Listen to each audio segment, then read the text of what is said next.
Does she want to read out loud? Mokweza. Tichiwerenga limodzi? Mutamuwerenga alese. Yeah. Mutamuwerenga limodzi. Oh. Mkaka. Mwerenga kaba mozi kanosi. Nawa mozi.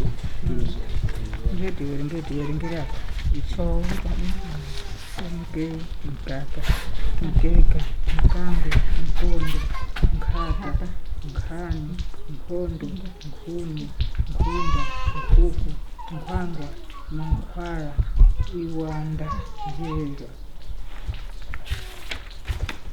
ngwazi ngwe njira nzengo njoka luwanji ngala nkhosi kuta nkhasu khwaja kwera kweza ukwati kwambiri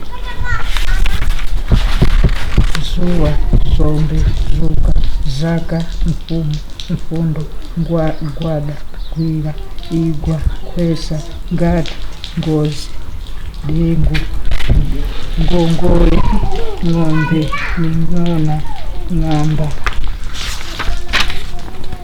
chala chete chesi chimera chisomo chisoti chito chire dwala chidwi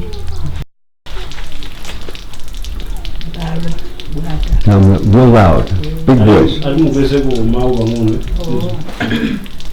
Bwalo bwato bwera kwera bwino mbale mberere mbuzi mbiya mbale lemba panda bwiya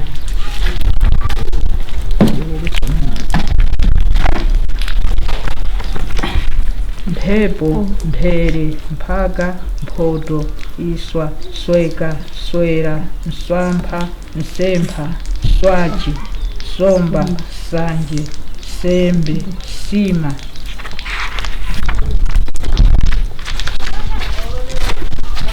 mtengo msima mpunda mdoro mtanda bweya bwino bwale bwerera mbuzi mbiya mbale lemba bwanda mbwanda kati bwinya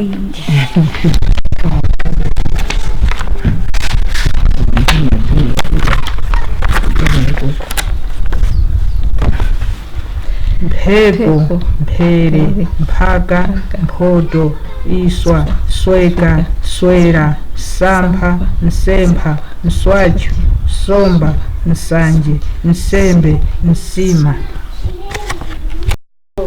mtanda mtondo thawa thengo mthobwa thira ndithu thupi sweka chiseko chisime thaga thenga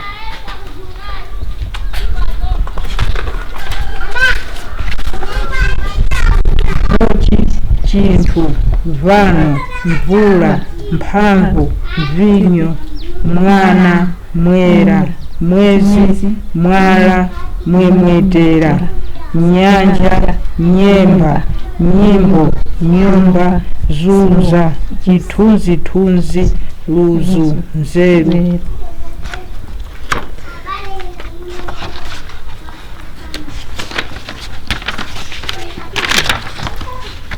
mtengo mtima mtunda mtolo mtanda mtondo thawa thengo thobwa thira ndithu thupi sweka chiseko chichime mswachu msomba sanje msembe msima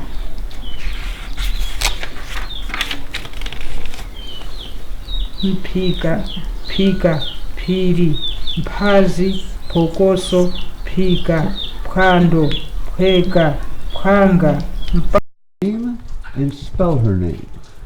Alimunene zina lanu lonse. Laini mjambenu. Zina lanu. Christina Malabu. My name is Christina Malabu. Okay. Spell it.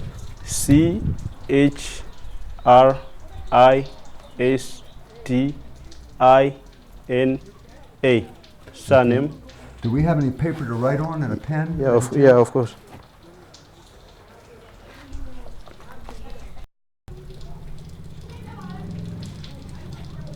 Good.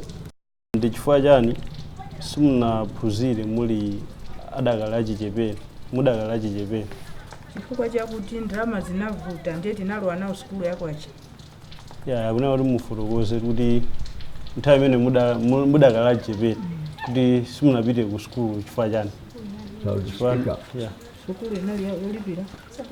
Just one at a Inali time. yolipira sukuluyo ndiye tinalephera ndalama yache kulipirira sukuluyo. Okay. I didn't go to school that time when I was little because the school was expensive. By that time, primary school education was not free. Okay. And why did she want to learn to read? How old was she when she decided she wanted to learn to read? How old? Ali munaganiza muli ndi zaka zingati kuti mufuna mutakhala kutha kulemba ndi kuwerenga. Ndili ndi zaka 35. I developed the interest of reading and writing when I was 35 years old. Okay. And how old is she now? Pano ndi zaka zingati. Zaka 48. Today, currently I'm 48 years old. Okay. So she wanted to learn when she was 35. 35. Okay. And when she decided she wanted to learn, was there any class around? Or why did she decide at 35? Why? Ati munayamba kuganiza kuti mufuna kuphunzira kulemba ndi kuwerenga mundi zaka 35 chifukwa chani. Ndimafuna kuti ndiziziwa zambiri za kuwerengazo monga kuwerenga kha Baibulo. There. The main reason that I wanted to get knowledge on reading and writing, it was because I wanted to have a chance of reading the Bible. Okay.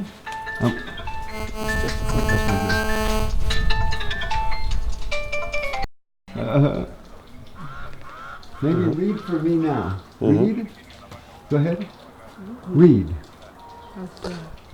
Oh, that's okay. Oh, chabwino. Zuwa, zombe, zuka, zaka, Okay, sir. Loud. mpundo. Okay, sir. Ndakumva net yomunene. Zombe. Komano zuka, every action zaka, nisanabange. umu.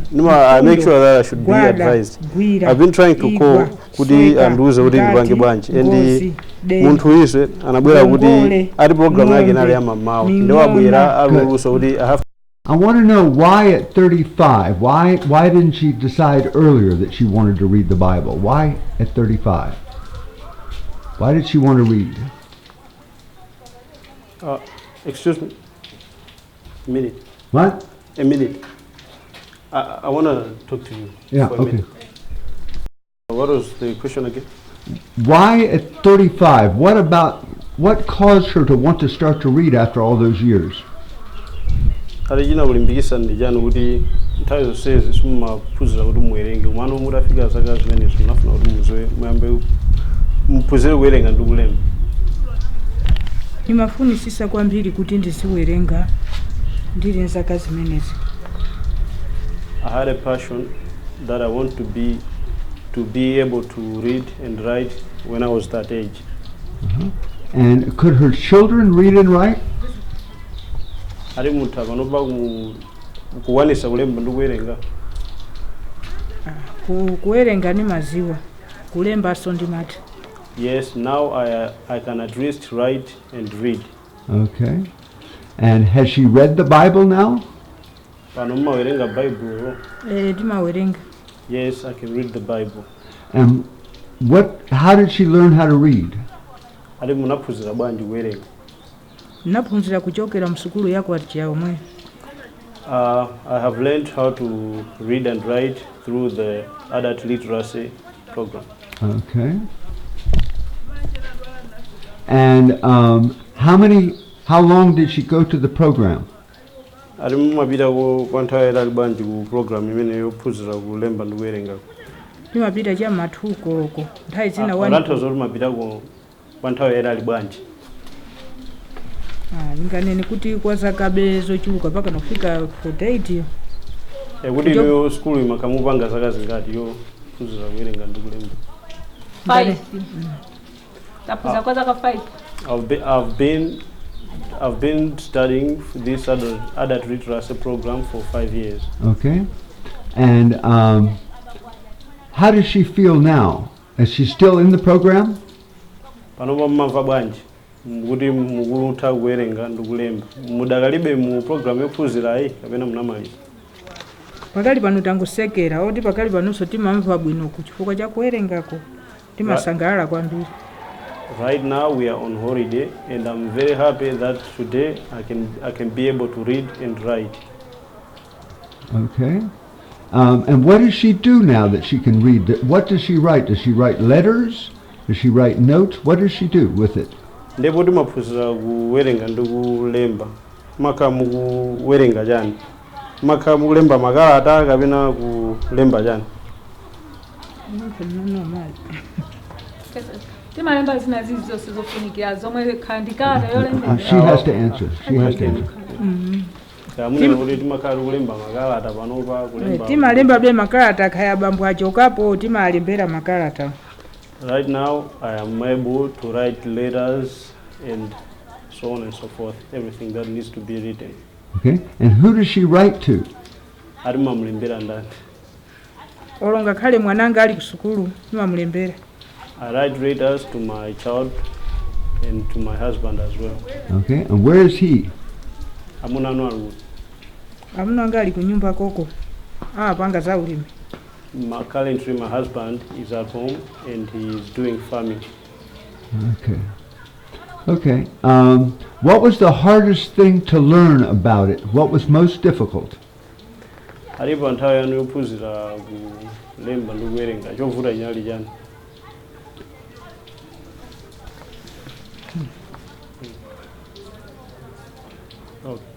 What? Akuti bwa? Sorry, Ken, what was the question again? What was the most difficult thing to learn? What was hard about learning to read and write? Alikoti chovuta chinali chani pamene mumaphunzira kuwerenga ndi kulemba? Chovuta chikativuta kwambiri ndi Chingerezi. English was our problem during the studies. But this is Chichewa. Koma ichi ndi Chichewa. Chimene ndi Chichewa. Now, at first I was struggling to read English, but I find it easy to be reading Chichewa. Okay. And why does she want to learn English? Arimafuna kuphunzira chizungu chifukwa chani? Ndizitha kuwerenga nkuwalemberanso anthu ena ndi ena English. I wanted to learn reading English so that I should be able to write to my family and friends. In France? Friends. And friends, right? To her family and friends. Okay, that sounds very good. Okay. How does she feel about herself now that she can read and write? Does she... Kodi panopa mmamva bwanji? Kapena moyo wanu panopa mmamva bwanji kuti panopa mmakwanisa kuwerenga komanso kulemba? Ndimakhala osangalala kwambiri chifukwa choti ndimadziwa kuwerenga ndi kulemba. Right now I am happy because I can write and I can read. Okay. Okay. Ati munene zina lanu lonse. My name is Enes Macheso. I live here at Bavillage. Ai muno munena kuti Oh. zina lanu. My name is Enes Macheso. Enes Macheso. Spell it? Andine. I know I'll get the spelling. Okay.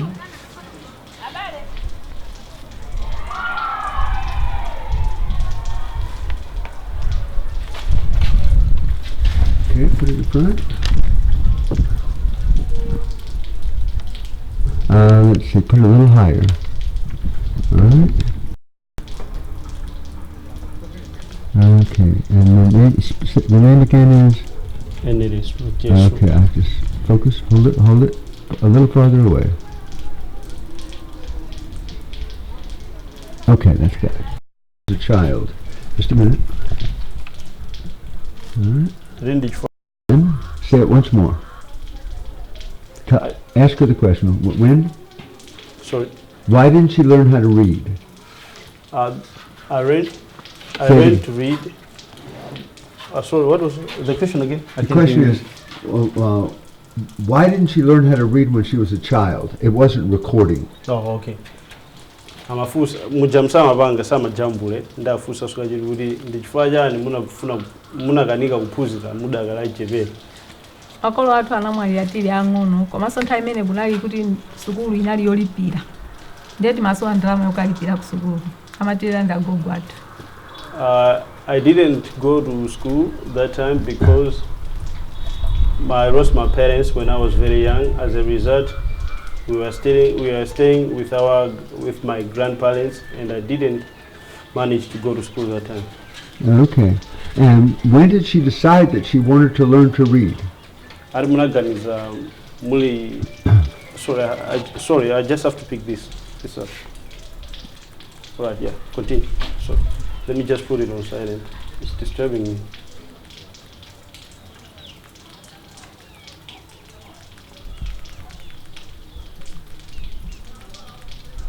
Okay. Yeah, continue. Okay. When did she decide she wanted to learn to read? Ati munaganiza lidi uli mufuna mutakhala okutha kuwerenga komanso kulemba. Aganza ndilo kulabwa pambiri mafuna nthawi imene sukulu koma kuti timasuwa chithandizo choti tikapite ku sukulu bwanji. Ndiye ntakula chonchi patayambika sukulu yako ajayi ndagaza kuti ndiyambe kupulani kuphunzira kuwerenga ndi kulemba. Ndiye tinabwera ku sukulu kwa kumapulani kumaphunzira chonchi pataziwa kuphunzira kulemba ndi kuwerenga taziwa chifukwa cha sukulu yako ajayi imene. I developed an interest in reading and writing when I was already old. But with this coming of adult literacy education, that's when I found out that maybe if I can try, maybe if I can try to join the classes, I can be able to read and write. And how did she hear about the class?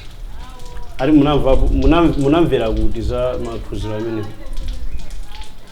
Maphunziro tinamvera chifukwa cha bungwe lomwe linabwera ililo kuna kuti tifuna talembana anthu azimayi akuluakulu ndi azibambo kuti aziphunzira sukulu yako aja. Ndiye ife tinamvabe mumtima chifukwa kuwerenga kudziwa kuwerenga ndi kulemba timakufuna kwambiri. Tinabwera tata nitalembesa sukulu kumaphunzira. Chonchi patangosekera kumene. I learned about adult literacy through Otagalaga organization. Yeah. So The adult literacy, is that what it's called? yeah. Okay, adult say it again. literacy, yeah. I learned about adult literacy through Otagalaga. It's literacy with the L. Literacy. Say Okay, it again. okay. I learned about adult literacy. Literacy. Literacy. Say it once again. Literacy. Literacy. Literacy. Okay, say it once more. Okay. Literacy. Good. Go ahead. I learned about adult literacy through the organization that was advocating the importance of this whole school program. Okay. And did Ida encourage her to read? To learn to read? Kodi Aida anakulimbikitsa kuti mulowe ujeni sukulu imeneyi ya makolo. Anatilimbikitsa. Alizo kuti kwabwera bungwe la Otagalaga lifuna liyambise maphunziro azimayi ndi azibambo kuti muthe kuwerenga ndi kutani ndi kulemba. Ndiye ife tinachimva mumtima chifukwa ifeso kulemba kuti mafuna. Azathu akamayimba nyimbo kuchaji masira kuti kodi ife tingayimbe bwanji. Timaletha kuti tiyimba bwanji. Ndiye tinayamba nafe kumatani mabwera kumaphunzira sukulu. Yes, Ida encouraged us that we should join the classes because when we learn how to read and write, we may be able to stand with others when singing church hymns and be reading the hymns as well. Okay, excellent. And how long was she in the class? Arimakala wantayira libanje class imene. Takhala kwa zaka 5 tikuphunzira. I've been taking these classes for 5 years. Okay. And how old is she now? Pano mundisaka zingati? Pano ndi zaka 49. Currently, I'm 49 years old. Okay. And what does she do with it now? How does she use her reading and writing? Never know what maphunzira kuwerenga ndi kulemba mumadani. Pano timapanga mabizinesi ang'ono chifukwa timaziwa ubwino wa kuwerenga ndi kuziwa kulemba. Timapanga mabizinesi ang'ono kuphika kanyenya kutani timaziwa chenje. Ndiye timaona kuti sukulu ndi yabwino chifukwa ukhoza kusojera kupita kumalo ena kuti sikuziwa ukapeza kupita patalembedwa ndiyo mawerenga pamimba kuti ukupita ni kwakuti. Ubwino wake ndi umene ulikuona kuti kuziwa kuwerenga ndi kwabwino. It has helped me a lot, especially in my business, so that maybe when I have a customer and he's giving me money and I know what kind of money is it and how much change should I give back to the customer. That's through learning adult literacy education. Okay, excellent. Could she count before? Did she know her numbers? Ari kuyamba musanaphunzire mata kuona kuti nambala mata kuzoa nambala yanji siri maziwa paibe chomwe chimaziwa fe mangona mwina tikhoza kutola kalata timangoita basi kuti iyi ndi pepa inde ntchito pati siti maziwa kuti kodi papepa palembedwa chani koma pano pati kuona ubwino wakuphunzira ndi kuziwa kuwerenga ndi ubwino ndi umaona zabwino. At first I didn't know about any raters or numbers. I could find a rater and since I can't read I will just throw it away. And maybe since I don't know numbers, I could just take money from the customer and giving him more amount of money than he paid. Okay, excellent. Okay, so it's helped her in her business. Yes. Okay, that's very good. And what is her business? Describe her business. At the business, malonda mapanga malonda. Mapika kanyinya. I sell fish. And where does she sell the fish? I sell them beside the school, right down over there. Okay. Does she think that people sometimes cheated her? Muona kuti mthawi imene musaphunzira kuti musakuzowa kuti nambala indijani anthu amakuberani. Amatibera siti maziwa chenjeso timalephera kuti kodi ndama imene ndikwachenja anthu nditi timalephera chenjeso timaziwa. Of course they were cheating on me since I didn't know how to manage, how to deal with numbers. Okay. Now does she have more money now because she can read and write? Ndepano kuti mukutukwanisa kuwerenga ndi kulemba. Ndi ndalama zambiri ino kuti business sinanga mupanga pa. Ndama ichepa kumwe timabvisi ya business ndio chepa kwambiri. I can't say that I have much, but I have a little bit of money that I can be using. Okay. And does she have children? Indiana. Yes, I do have. Okay. How old are they? Wina ndwazaka 9, wina wazaka 15, wina wazaka 18, wina ndwazaka 22. One is 15 years old, and another one 18, and another one 22 years old. Okay. Is she a widow or does she have a husband?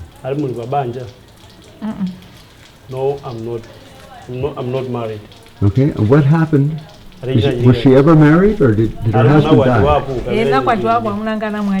Yes, I once got married, but my husband passed away. Okay. And why did he die? What did he die of?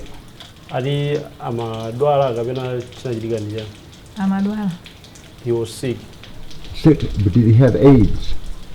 He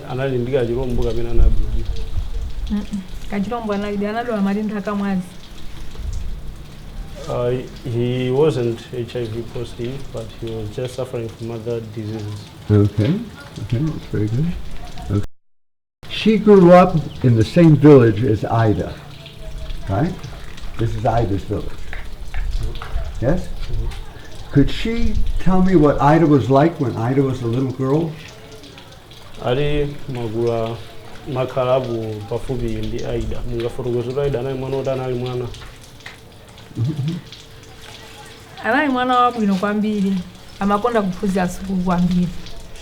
She was a very good kid when she was young, and she used to love going to school and studying. Okay. And do you remember, did she have a lot of friends? Did she laugh a lot? What was her personality like? Kodi umuntu wake mungafotokozera unalotana naenda zaka mbiri kuti amakonda kucheza kapena ana muntu otana. Amakonda kucheza ndi anzake koma iye amakonda amakonda za school choncho.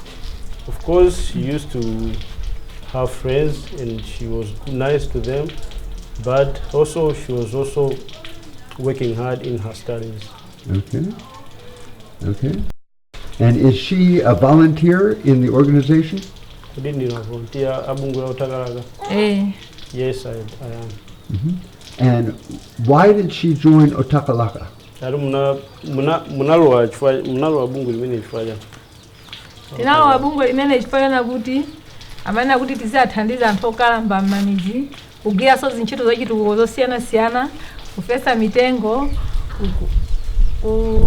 kupanga kwathandiza anthu odwala m'mamizi kutani. Timapanga zinthu zambiri kupita kwa anthu azigogo okalamba kwasesa pakhomo pawo, kuwadzilira nyumba, kuwachapira, kusuka mbale, kupita so ena mwina odwala kukalimiranso kumunda kwawo, kukapalira bwinobwino. Zimene timapanga izi. I joined Otakalaka because I agreed with its motives. I was motivated with the spirit of helping others, mostly the elderly and the orphans. Okay. Even though she's poor, where did she get the time and energy to help other people? Alinga kale no makani mavuto anu chima kulimbikisa ndijani kuti muzithandiza so anthu amavuto kusiya mavuto anu. Timaona kuti mwina mavuto athu beni ndopepukirawo pang'ono kulekanso mavuto anthu ena amene azilomba amene timathandiza ife chifukwa amafunika mofikira mwezi kukusa maife. I'm motivated to be helping others, though I have my own problems, because I feel like I'm energetic enough so that I can be able to solve some other issues on myself, while the old people cannot be able to solve their own problems. Yeah. Ida, when she was a little girl? Ali muguzu Ida kujogera ali mwana. Yes, I know her. What was she like? Kodi ana mungafuta kuzuza nali mwana odani. Ndipo kusukulu amakhonza bwinonso. She was a girl with good heart, and at school she was always focused. She was always what? Focused. Focused. Okay. And was she happy? Kodi anali muntu wansangala mwana wake. Ndi anali wansangala kwambiri. Yes, she was happy. And what did you think of her when the first time you saw that she had long hair and she wore pants? Kodi munamva bwanyi muramona kuti wakula mwana imwe makamu umona uja kuti wakula ndithu wavala zovala zina zake kuti simbene mmanzwira ali mwana munamva bwanyi muona ayi waje. Nali osangalala kwambiri kumona mwana ali ochepa komanso ndikukula so ndikumazisamalira. I was very happy to see her and proud, that because I didn't believe that since I've been knowing her since childhood that she could be, one day she would grow up and be someone else. And were you shocked the first time you saw her with long hair? Kodi munala ututumuka mutamona kuti nduya wakula choncho? Ayi, sinatutumuke chifukwa kulabe natimuona timasangala nayi kwambiri. Of course I was a bit shocked, but then I understand that I know her since way back. Then anyway, she was supposed to be like that. I didn't expect much. And has any other of the women here in the village wear long hair and have pants? Kodi nthawi imeneyo anthu ena mmuzi munomu mungakati azimayi amavala ngati mene amavalira Ida inu mutamona kuti wafika siku imenelo? Ena besa amavala ngati mene akaonekera Idayo. Enawo amavala koma kwakukulu ya Ida amazisamalira kwambiri malingana ndi kuti iye anali pa sukulu elementary. Many we are not dressing like Ida, but she was looking better than them because she was coming from school and she was all looking good. Yeah, but not every woman from the village looked like her. But does any woman in the village wear pants and long hair? Kodi muzimu maona kodi mumapezeka anthu ena ovala ngati matrauza kapena sister litali? Anthu ena amapezeka ndithu ovala matrauza asisira onso okhala litali. Of course some are there, but not many. Okay. Okay, switch again. Okay.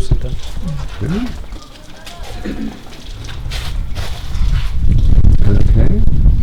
And do you remember the first time you saw Ida with pants and long hair? Alimukumbukira nthawi munamona Ida koyamba kumona kuti wakula kuti tingani kuti wasamba nje. Tukumbukira. Yes, I do remember. And what did you think the first time? Kuramona kuti akoneka yonchi munaganiza yanchi?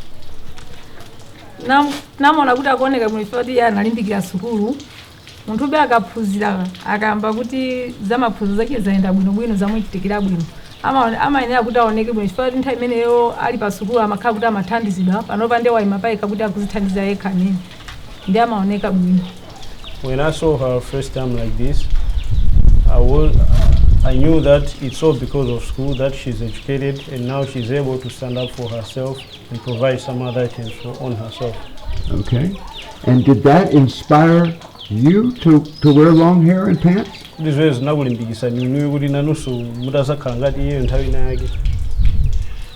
Zimatilimbikisa. Of course. Chonchi pa ife tinalephera kuti tikafike pamenepo koma ana amene tili nawo ifeyo simatilimbikisa kuti atafika ngati pamene pafika Aida paja zingakhale zabwino chifukwa muzi unonso zakhala utukuka kwambiri chifukwa kuti muzakhala na ophunzira ambiri ngati Aida. Of course, I was motivated to see her like that, but since I know that I can be able to be looking like her. What did you just say? This is really important. Of course, I was motivated to see her like that, but since I know that I haven't gone far with education, I would at least love my kids to be like her. Okay. Like, she now. Ndimagaida mwana wadi muntu odani kamfumu. Magaida kulemekeza ndimama akoda kamusi hawo samba zikunda abazibesa ngayo. The wind is blowing. Okay, say it again. Alimuneneso. Amagaida umuntu wabwino kwambiri samazikonda amazijebesa ngati mwanaso wang'ono munga mmene tilili ifeyo. Aida's mother, she's a very humble woman and she's a caring one, just like the way her daughter is doing. And do you think that she taught Aida to be the way she is? Kuri mukubira uri anampulisa Aida ntima umene wabwino. Nyuma yake? Mai yake ni abambo ake ndimene anampulisa mtima wabwino komanso yeso msukulu monga ngati ukakhandira anzako msukulu maphunziranso chikhalidwe chabwinonso makhala munthu wabwino kwambiri chifukwa umaphunzira chikhalidwe chabwino. Of course, I believe that Aida took that from her parents, both mother and father, because if they were someone else, they could have been telling their kid that no, don't help them, help us first. Excellent.